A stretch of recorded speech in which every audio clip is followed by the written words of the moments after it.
travel to America a lot, and in September me and my daughter drove a 3,500 mile road trip from Key West right up to Boston, and it's just not like the way that we perceive it over here. Okay. You know, they're so patriotic, and they won't tolerate like the communist way that we have our government run us. So that it will. What? Sorry, you think the British government is communist?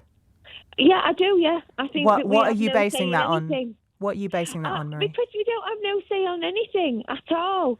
What do you think communist means? What's the definition of the word communist? Well, obviously, in a communism country, you're not allowed to travel, and you know what? I'm not on to the question about my knowledge of communism. Well, if you were the one who used the word, Marie, and it's actually about distribution of wealth. Do you know how wealth is distributed under a communist regime? Well, yeah, but what I'm trying to say is that we have no decisions here. We have no say in anything. What we're told, we do. If the pension age rises, it rises. You know, we would never revolt, and we would just accept everything. And how does that differ in the how does that differ in the States? Because other countries are not like that. So in America, they wouldn't tolerate that. They won't tolerate it's just going to make him more popular. It's just going to make Donald Trump more popular, is all of this. And he's really popular over there anyway. They absolutely love him. It's not the way that we perceive it over here. So you think that Trump increased people's individual freedom to challenge the laws of the land? I don't think he increased it, no, but I don't think that they live in the society that we live in here. They're very patriotic, and they believe in the freedom of the country, and we don't have that here. You might believe that we do, but I don't believe that we do. I don't believe that we have the freedoms that they have over there here. Well, we don't have the freedoms to have firearms over here. That would be one significant difference for which I'm incredibly grateful. Marie in Castleford, thank you for that frankly baffling call. Who do you believe? Simon Calder, travel expert, who says absolutely this is Brexit, or Sora Braverman, who says nothing to do with it? Oh, hello, Sangita. Yes. Well, of course, Simon Calder. Who knows more about getting in and out of countries and, you know, world travel than Simon Calder? Genuinely no one. I've worked with him. Much more, exactly, much more than Sora flipping Braverman. Okay, let's put that one to bed. Right, now you see the thing is, everything that goes wrong, everything that is... Brexit has got an awful lot to do with this. It's not the whole picture. Of course, there are other factors, but Brexit has made everything that bit worse. Okay, and it was predicted and predictable.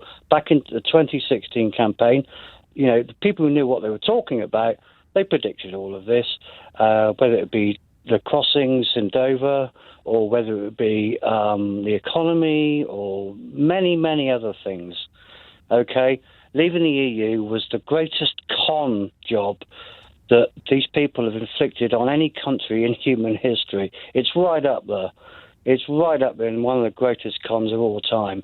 It was all based on lies and BS, and it was pointed out at the time. So you had experts who knew what they were talking about up against Brexit headbangers like Steve Hardman Baker and Angela Leadsom and Jacob Rees-Mogg and Johnson and Farage and all these other awful people. And they've inflicted this appalling, I call it an appalling con. And they, quite frankly, they should all be in prison for the damage they've done to this country. I mean, John, we have to be clear that they haven't been charged with anything criminal. No, I know. I'm just saying that's my own opinion. Yeah. Is that these people, what they've done to this country, and not just economically, but politically. I've known friends they've gone bust. They're out of business because of Brexit. Yeah. I know people who used to tour around Europe. They can't do it anymore. Okay, I'm a musician. There are loads of people. It's never heard about. It's never reported on. But there are thousands of people in this country that have gone under because of Brexit, because they can't afford to do it anymore. They can't afford to trade or travel through Europe anymore because of all the extra bureaucracy and the extra cost and all the rest of it.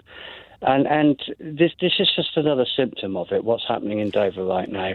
You know, it was all predicted, and quite frankly, Well, it may have been predicted, John. I agree. It may have been predicted, John, in Bristol, but I do wonder whether or not it was effectively communicated to voters. And I think actually there were problems on both sides of that debate in terms of information and misinformation or lack of information. And I would say I agree with you, John, actually. I think people know my view that I do believe that the Leave campaign spread quite a lot of misinformation. The £350 million a week on the side of a bus, clearly not true.